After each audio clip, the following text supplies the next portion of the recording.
ये मेरे पेट को क्या हो रहा है? मेरा पेट अचानक इतना बड़ा कैसे हो गया? अनिका के पेट का आकार किसी प्रेग्नेंट औरत की तरह हो गया। 20 साल की अनिका की कल ही कुणाल डोगरा से शादी हुई थी। नीता, नहीं, प्रेग्नेंट नहीं हो सकती। मुझे तो आज तक किसी लड़के ने हाथ तक नहीं लगाया। नीता, कुणाल की शादी अनिका से भले ही उसकी मर्जी के खिलाफ करवाई गई थी, लेकिन अपनी बीवी की कोख में किसी और का बच्चा देखना कोई भी मर्द बर्दाश्त नहीं कर पाए। क्या लगता है तुझे तेरे इस पाप को मैं अपना नाम दूं? शादी के फेरे लेते वक्त किसी और का पाप लेकर के खड़ी थी पेट में। टेंशन में अनिका की सांसें फूलने लगी और एक पल के लिए वो सांस लेना चूक गई। अनिका एक झटके से अपनी पीठ के बल गिरी और ओझल होती आंखों से उसने देखा कि गौतम दौड़कर उसके पास आ रहा था। गौतम ने हड़बड़ी में फोन करके एम्बुलेंस को भी बुला लिया। You are 4 months pregnant और इसलिए अब अबॉर्शन पॉसिबल नहीं। अरे कैसे हो सकता है? मुझे तो किसी लड़के ने छुआ तक नहीं था, फिर मैं प्रेग्नेंट कैसे हो सकती थी? पर मेरी बात पे किसी ने यकीन नहीं किया और दुनिया ने मुझ पर चरित्रहीन होने का लेबल लगा दिया। यहाँ तक कि मेरे अपने पापा ने भी मेरा यकीन नहीं किया। पर जब उन्होंने सीसीटीवी फुटेज देखा तो उनके पैरों तले की जमीन खिसक गई। इसका मतलब वो सच कह रही है। 5 महीने से कोई लड़का घर पे नहीं आया है, वो भी घर से बाहर नहीं गई है। तो फिर ये प्रेगनेंसी? मेरी प्रेगनेंसी अब मेरे पापा के लिए भी गहरा राज बनती जा रही थी। देखते ही देखते कई महीने बीत गए और मैंने 2 फूल जैसे जुड़वा बच्चों को जन्म दिया। इनमें से एक लड़का था और एक लड़की। उन बच्चों को देखकर मैं अपने सारे गम भूल गई। अचानक एक नकाबपोश आदमी ने उन दोनों बच्चों को मुझसे छीनने की कोशिश की। मैं उस वक्त कमजोर थी, इसीलिए पूरी कोशिश के बावजूद उस आदमी का सामना नहीं कर पाई। मैंने अपनी बेटी को तो उस नकाबपोश से बचाया और वो नकाबपोश मेरी बेटी को छीनने में कामयाब हो गई। इस सदमे से निकलने के लिए मैं अपनी बेंगलोर वाली मौसी के पास चली गई और अपनी बेटी के साथ एक नई जिंदगी शुरू की।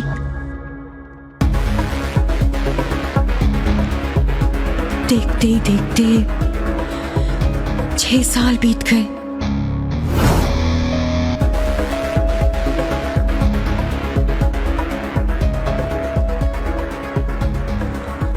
इन 6 सालों में बहुत कुछ बदल गया था।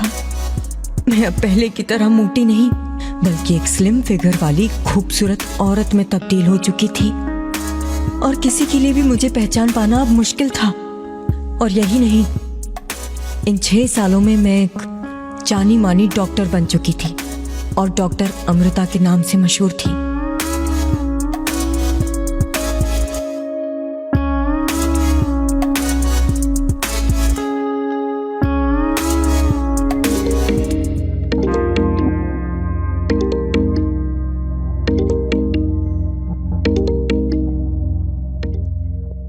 अनिका, तुम्हें अर्जेंटली मनाली आना होगा। यहाँ तुम्हें 2 पेपर साइन करने हैं, एक डिवोर्स पेपर और दूसरा वो। खैर तुम जल्दी घर आ जाओ, मैं तुम्हें सब बताता हूँ। कुणाल तुम्हें लेने के लिए एयरपोर्ट चला जाएगा।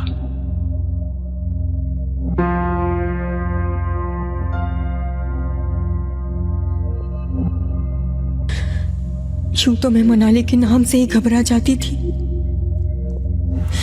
क्योंकि मेरे अतीत की पूरी यादें उस जगह से जुड़ी थी और मैं नहीं चाहती थी कि मेरे अतीत की परछाई मेरी 6 साल की बेटी रिया पर पड़े। पर मैंने फैसला किया कि मैं अपने डर का सामना करूंगी। कब तक अपने अतीत से भागती रहेगी अनिका? यही मौका है अपने अधूरे काम को पूरा करने का, जो तू 6 साल पहले नहीं कर पाई थी।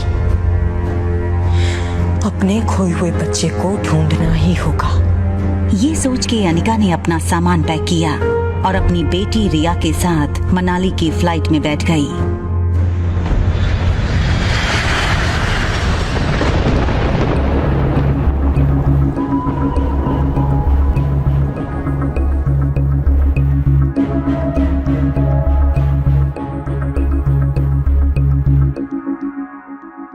जैसे ही फ्लाइट लैंड हुई, अनिका ने देखा कि उसका पति कुणाल एयरपोर्ट के बाहर अनिका का वेट करते हुए खड़ा था। तभी अचानक कुणाल की नजर एयरपोर्ट के दरवाजे पर पड़ी और अनिका को देखकर वो उसकी खूबसूरती में खो गया। इतनी खूबसूरत लड़की तो मैंने मनाली में कभी नहीं देखी। अनिका के बदले हुए रूप के कारण उसका पति कुणाल उसे पहचान नहीं पाया था और इसीलिए उसे फ्लर्ट करने लगा। हाय मिस गॉर्जियस, आप मनाली में नहीं लगती। पर अनिका ने कोई जवाब नहीं दिया और जल्दी जल्दी में रिया को टैक्सी में बैठाया और खुद जब टैक्सी में बैठने जा रही थी तब कुणाल ने थोड़ा मायूस होते हुए कहा, वैसे आपको मनाली में किसी भी चीज की जरूरत तो बस एक ही नाम याद रखिएगा, कुणाल डोगर। किसी से भी पूछेंगे नहीं, सीधा घर पे छोड़ के जाएगा। पर अनिका बिना कुछ कहे ही वहां से निकल गई।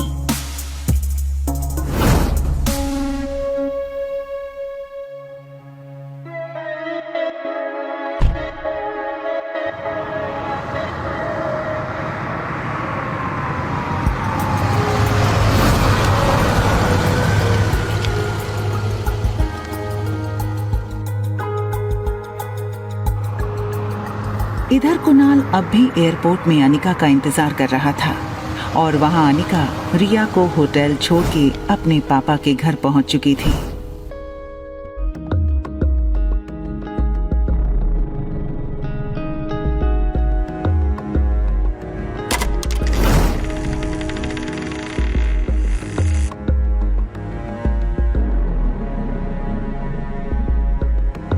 अरे बेटा, तुम आ गई? अनिका को देखते ही उसके पापा ने पूछा, कुणाल कहाँ है? अपने पापा की बात का जवाब दिए बिना अनिका बोली, अब तो बता दीजिए क्या अर्जेंट काम है, क्यों बुलाया मुझे यहाँ? अनिका के पापा ने हिचकिचाते हुए उससे कहा, तुमसे 2 डॉक्यूमेंट साइन करवाने थे। कैसे डॉक्यूमेंट्स? देखो बेटा, तुम और कुणाल दोनों 6 साल से अलग रह रहे हो। तुम अपनी लाइफ में खुश हो और वो भी अपनी लाइफ में आगे बढ़ना चाहता है, इसलिए बेटर यही रहेगा कि तुम दोनों डिवोर्स ले लो। तुम्हें डिवोर्स पेपर साइन करने के लिए बुलाया है।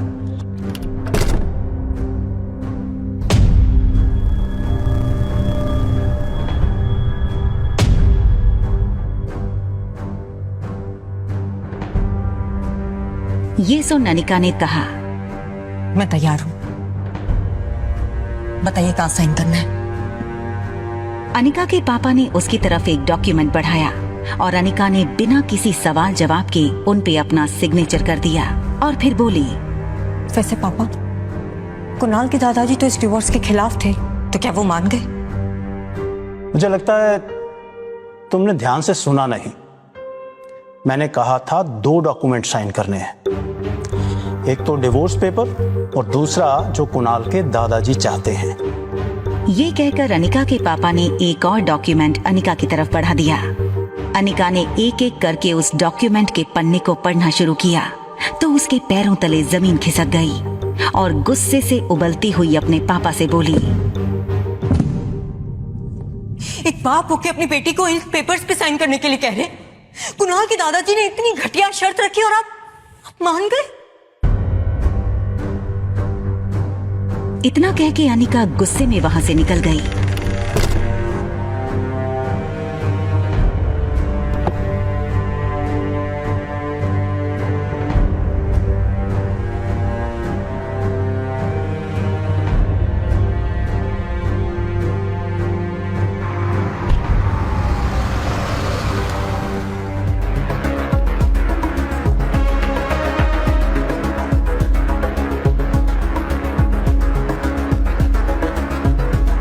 अनिका मन ही मन सोच रही थी कि वो कुणाल से अपने बच्चे के बारे में कैसे पूछे।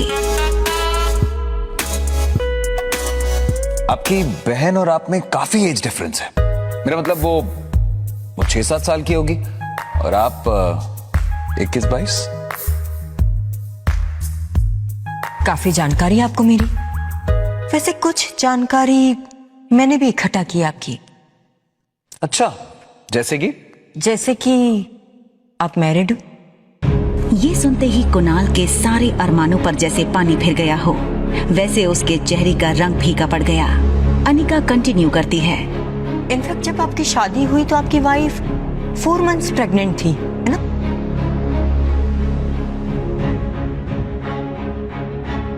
रागिनी, तुम्हें ये सब कैसे पता है? आप ही ने तो कहा कि कुणाल डोगरा मनाली में किसी से भी पूछ लो, वो आपके घर तक छोड़ देगा। मैंने उस लड़की के साथ 2 मिनट भी नहीं गुजारे। शादी के फेरे खत्म होते ही मैं दिल्ली चला गया था और जब मैं वापस आया तो उसकी डिलीवरी का वक्त हो गया था। उसने किसी लड़की को जन्म दिया और फिर अपनी मौसी के साथ बैंगलोर चली गई। बस इतना ही?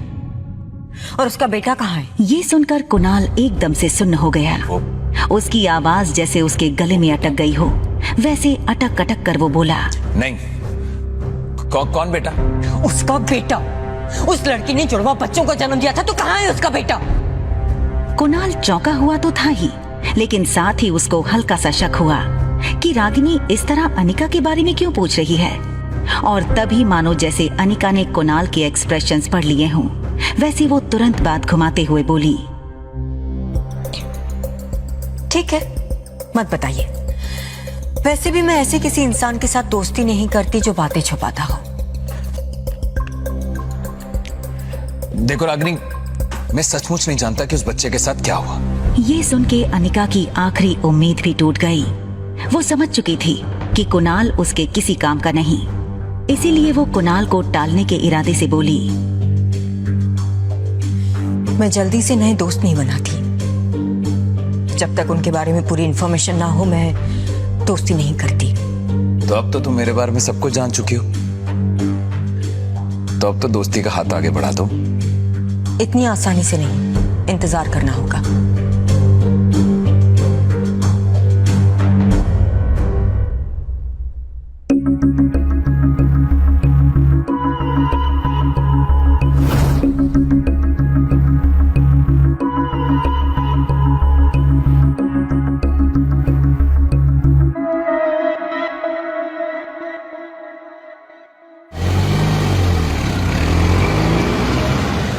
अगले दिन अनिका की सौतेली बहन कामिनी तेज कार चलाकर किसी का पीछा कर रही थी।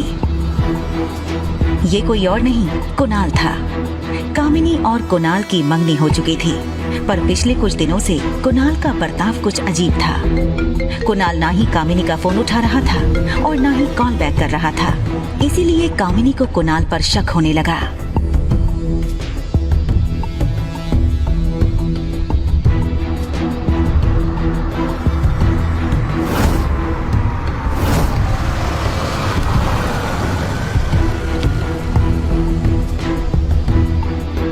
कामिनी ने देखा कि कुणाल की गाड़ी होटल पैराडाइज के बाहर रुक गई और वो होटल के स्टाफ को इंस्ट्रक्शंस देने लगा। शाम 6 बजे से मेरे गेस्ट आने शुरू हो जाएंगे, लेकिन ध्यान रहे कोई भी कमी नहीं रहनी चाहिए। ये लो, और चाहिए तो और भी मिल जाएंगे। हॉल को अच्छे से सजाना, और हाँ, बीच में मुझे एक स्पॉटलाइट चाहिए और एक फॉलो स्पॉट अपने पे। जैसे ही दरवाजा खोले वो मुझे फॉलो करेगी। दरवाजे के बाहर खड़ी कामिनी कुछ समझ नहीं पा रही थी कि कुणाल आखिर करना क्या चाहता था। तभी वहाँ होटल का एक सफाई स्टाफ वहाँ आया। उसने कामिनी को इस तरह खड़े देख हैरानी से पूछा, एक्सक्यूज मी मैम, आपको कुछ चाहिए? Thank you. ये देखो, इसका नाम रागिनी है और ये तुम्हारे ही होटल में रुकी। इसका रूम नंबर पता करो और ये एनवेलप उसे दे देना। होटल स्टाफ को इंस्ट्रक्शंस देकर कुणाल वहां से निकल गया। वो अपनी जेब से फोन निकालकर एक हाथ से ड्राइव करते हुए एक हाथ से मैसेज टाइप करने लगा। कुणाल ये मैसेज अपने नजदीकी दोस्तों को करने वाला था।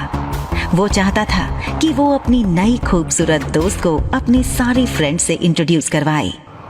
गाड़ी चलाते हुए मैसेज भेजने वाले कुणाल को ये पता नहीं चला कि कब उसने गलती से ये मैसेज कामिनी को भी भेज दिया। ठीक शाम 6 बजे होटल पैराडाइज के बॉल रूम में पहुंच जाना। जैसे ही कामिनी ने ये मैसेज पढ़ा तो उसका चेहरा खिल गया।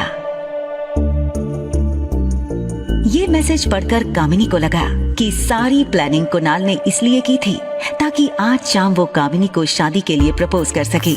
और उसने मन में सोचा, आज उस अनिका की बच्ची को बताती हूँ कि कामिनी क्या चीज है।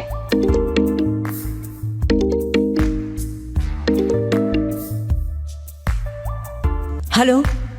तुम्हें क्या लगा कि तुम कुणाल के दादाजी की शर्त नहीं मानोगी तो वो मुझसे शादी नहीं करेगा? जरा सी सुंदर क्या दिखने लगी? तुम्हें लगा कि कुणाल को मुझसे छीन लोगी? ये तुम्हारी गलतफहमी है। आज शाम 6 बजे होटल पैराडाइज के बॉलरूम में आ जाना। अपनी आंखों से देख लेना कुणाल मुझसे कितना प्यार करता है। अगर हिम्मत हो तो आ जाना। और एक बात अनिका, तुम्हारे बीते हुए कल के बारे में तुमसे ज्यादा मैं जानती हूँ। अगर तुम्हारे पास्ट के बारे में कुछ अहम बातें जानना चाहती हो तो जरूर आ जाना। अनिका हैरान हो गई और सोचने लगी कि आखिर कामिनी अनिका के अतीत की किस बात की ओर इशारा कर रही थी। कहीं ऐसा तो नहीं कि कामिनी अनिका के खोए बेटे के बारे में कुछ जानती है। यही सोच के अनिका ने उस पार्टी में जाने का फैसला किया।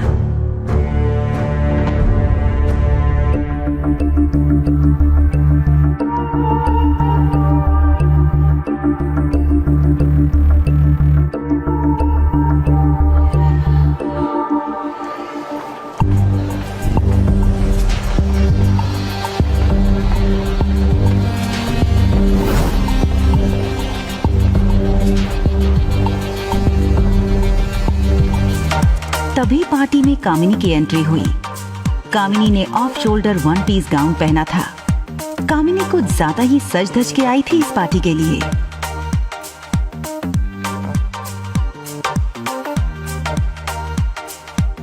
क्या बात है कामिनी, आज कुछ स्पेशल है क्या? अरे कोई हमें भी तो बताओ, आज की पार्टी किस वजह से? तुम कुछ अनाउंस कर रही हो क्या? ये सुनकर कामिनी के गाल लाल हो गए। वो चाहकर भी अपनी स्माइल नहीं छुपा सकती थी। थोड़ी देर रुक जाओ, सब कुछ पता चल जाएगा। तब तक के लिए पार्टी एंजॉय करो। कामिनी, तुम मेरे पास्ट के किस राज के बारे में बात कर रही थी? देखो, तुम्हें अगर मेरे बेटे के बारे में कुछ भी पता है तो प्लीज मुझे बता दो। कामिनी अनिका को घूरने लगी। अनिका की खूबसूरती कामिनी की आंखों में चुभने लगी थी। कुछ ही सेकंड्स में कामिनी को एहसास हो गया कि सादे लिबास में भी अनिका कामिनी से काफी ज्यादा खूबसूरत लग रही थी। कामिनी की जलन अचानक गुस्से में बदल गई। अरे अरे, इतनी भी क्या जल्दी है? अनिका दीदी, तुम्हारे अतीत का काला राज जरूर तुम्हारे सामने खोलूंगी, लेकिन उससे पहले पार्टी तो एंजॉय करो। कुणाल मुझे किस तरह प्रपोज करता है देखना नहीं चाहोगी? अच्छा सच बताना, कुणाल ने जो मेरे लिए सारा अरेंजमेंट करवाया है, इसे देख के तुम्हें जलन तो हो रही होगी। तुम्हें क्या लगा तुम्हारा ये बदला हुआ रूप देखकर कुणाल मुझसे रिश्ता तोड़ देगा? ये तुम्हारा वहम है। मेरा ऐसा कोई इंटेंशन नहीं है कामिनी। मैं सिर्फ अपने खोए हुए बच्चे को वापस पाना चाहती हूँ। अगर तुम्हें उसके बारे में कुछ भी पता है तो प्लीज मुझे बता दो। और कितना दाग लगाओगी परिवार पर? हाँ, बेशर्मी की भी कोई हद होती है।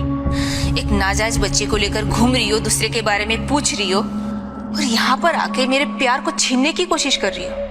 अनिका के चेहरे का रंग उड़ते देख कामिनी को मजा आने लगा था। जले पर नमक छिड़कते हुए कामिनी ने कहा, और सबसे इम्पोर्टेंट बात, इतनी मोटी और बदसूरत होने के बावजूद भी पता नहीं किस आवारा के साथ जाकर रात बिता कर आई थी। छी, मुझे तो सौतेली बहन कहते हुए भी शर्म आ रही है। मुझे शर्म आ रही है, और तुम्हारी माँ ने जो मेरे साथ किया उसका क्या? अरे सौतेला व्यवहार तो तुम लोगों ने किया है मेरे साथ। देखो कामिनी, मैं यहाँ तुम्हारे साथ बहस नहीं करने आई। अगर तुम्हें मेरे बच्चे के बारे में कुछ भी पता है तो प्लीज मुझे बता दो, और अगर नहीं पता है तो मैं जा रही हूँ। आखिर क्या है अनिका की रहस्यमयी प्रेगनेंसी का सच? ऐसे और वीडियोस के लिए अभी डाउनलोड करें पॉकेट FM ऐप।